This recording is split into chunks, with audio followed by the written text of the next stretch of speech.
Assalamualaikum warahmatullahi wabarakatuh. Perkenalkan, kami dari kelompok 2. Kami ingin mempresentasikan materi kami yang berjudul bentuk dan kombinasi badan usaha. Dan sebelum saya mulai, saya akan memperkenalkan kelompok-kelompok saya, yaitu yang pertama Febrianto, Sulawesi Sirkamba, Andi Hanum, dan Muhammad Rafidi Syuro, Rasya Ramadan Bayau, dan Suhardin. Dan baik, kita akan masuk ke materinya. Jenis-jenis badan usaha. 1. Perorangan. Dimiliki orang muda, didirikan modal kecil dan tanggung jawab penuh pada pemilik. 2. Firma. Didirikan 2 orang atau lebih, tanggung jawab penuh pada pemilik dan modal dari para pendiri. 3. Perseorangan. Komanditer. Terdiri dari sekutu aktif tanggung jawab penuh dan sekutu komanditer tanggung jawab terbatas. 4. Perseorangan terbatas. Badan hukum dengan modal berbentuk saham, jenisnya biasa dimiliki WNI, terbuka untuk asing. Persero dimiliki pemerintah. 5. Perusahaan negara PN atau PN. Modal negara, jenisnya Perjan, pelayanan masyarakat. Perum, keuntungan dan kelayanan umum. Persero, keuntungan. 6. Perusahaan daerah, modal pemerintah daerah untuk pembangunan daerah. 7. Yayasan fokus sosial, tidak mencari keuntungan. 8. Koperasi berbasis kekeluargaan, anggota sebagai pemilik dan pengguna jasa. Jenis-jenis izin usaha. Dalam praktiknya terdapat beragam izin. Banyaknya izin dan jenis-jenis izin yang dibutuhkan tergantung jenis usaha yang dijalankan. Adapun izin yang dimaksud adalah: 1. Tanda daftar perusahaan.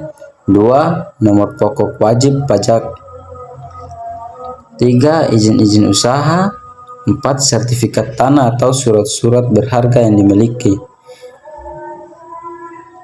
Izin lain yang harus segera diurus oleh pemilik usaha dan yang harus dinilai adalah yang sesuai dengan jenis bidang usaha perusahaan tersebut. Izin tersebut antara lain Budiarta 2010. 1. Surat izin usaha perdagangan.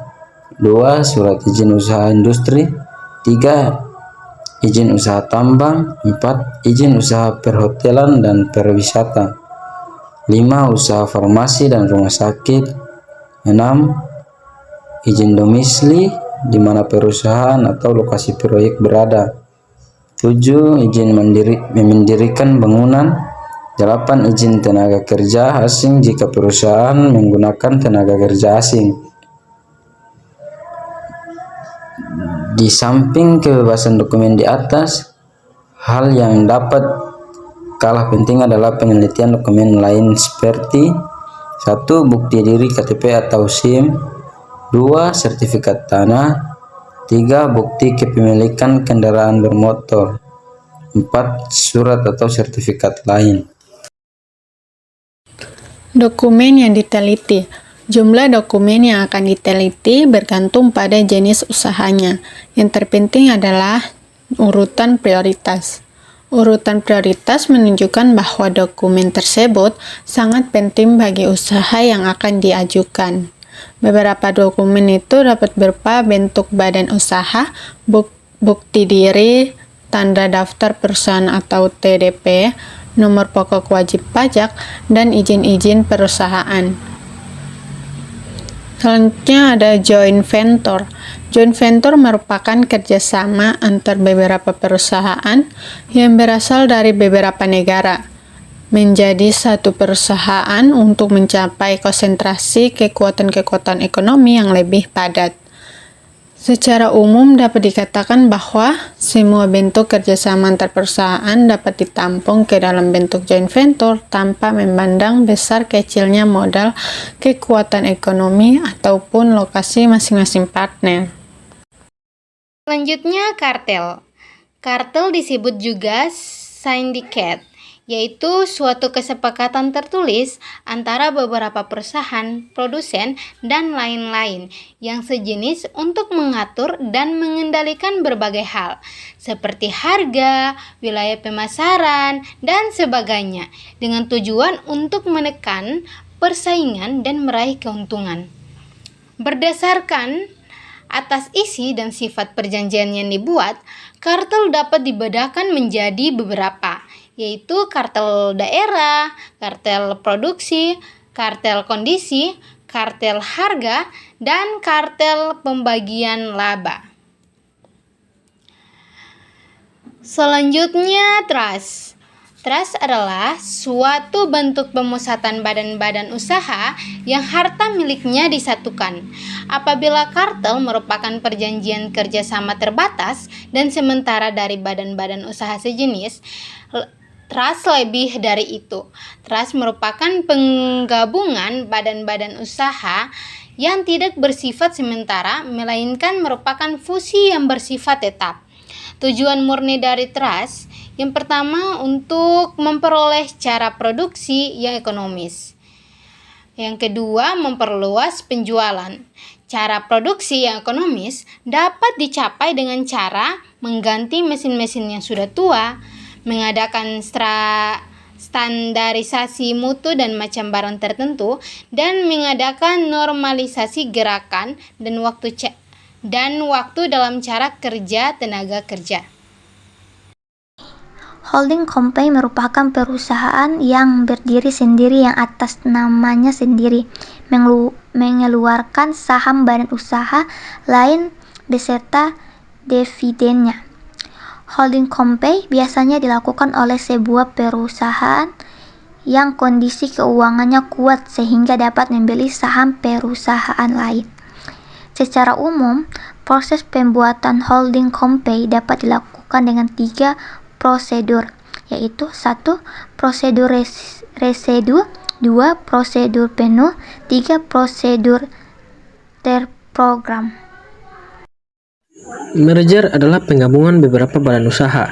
Merger sering disebut sebagai kombinasi dua perusahaan atau lebih menjadi satu perusahaan di mana hanya perusahaan yang mengakuisisi yang tetap beridentitas. Pembeli menerima semua aset dan menanggung segala utang perusahaan yang diakuisisi. Tujuan merger adalah meningkatkan nilai ekonomi kedua perusahaan. Baik, kita masuk ke akuisisi. Akuisisi adalah pengambil alihan kepemilikan atau pengendalian atas saham atau aset suatu perusahaan oleh perusahaan lain. Dan dalam peristiwa ini, baik perusahaan pengambil alih atau yang diambil alih tetap eksis sebagai badan hukum yang terpisah. Untuk klasifikasi akuisisi terdapat 2. Yang pertama, akuisisi saham, pembelian saham yang mengalihkan kepemilikan perusahaan ke pembeli. Dan kedua, akuisisi aset, pembelian sebagian atau seluruh aset perusahaan bisa melalui pembayaran tunai atau pertukaran aset, termasuk saham. Dan kita masuk ke bagian akhir, yaitu kesimpulan. Bentuk dan kombinasi badan usaha adalah fondasi utama dalam menentukan struktur dan strategi sebuah perusahaan. Bentuk badan usaha seperti perusahaan perseorangan, firma, perseroan komoditer, perseroan terbatas, perusahaan negara, perusahaan daerah, yayasan, dan koperasi menawarkan kelebihan dan tantangan masing-masing. Pemilihan bentuk badan usaha tergantung pada modal, tujuan, serta tanggung jawab yang ingin diemban. Sementara itu, kombinasi badan usaha seperti trust, kartel, holding company, joint venture, merger, dan akuisisi memungkinkan perusahaan untuk memperluas skala operasional, meningkatkan efisiensi, dan memperkuat posisi di pasar. Kombinasi ini harus dilakukan dengan memperhatikan aspek hukum dan kepentingan semua pihak yang terlibat. Dengan memahami karakteristik dan tujuan dari setiap bentuk dan kombinasi badan usaha, pelaku bisnis dapat memilih struktur yang paling sesuai dengan kebutuhan perusahaan untuk mencapai keberlanjutan dan daya asing. Dan sekian hasil presentasi dari kelompok kami. Lebih dan kurangnya kami minta maaf. Dan apabila ada kelompok yang ingin mengajukan pertanyaan, kami persilakan untuk meninggalkan komentar kalian meninggalkan pertanyaan kalian di kolom komentar. Baik, dan terima kasih.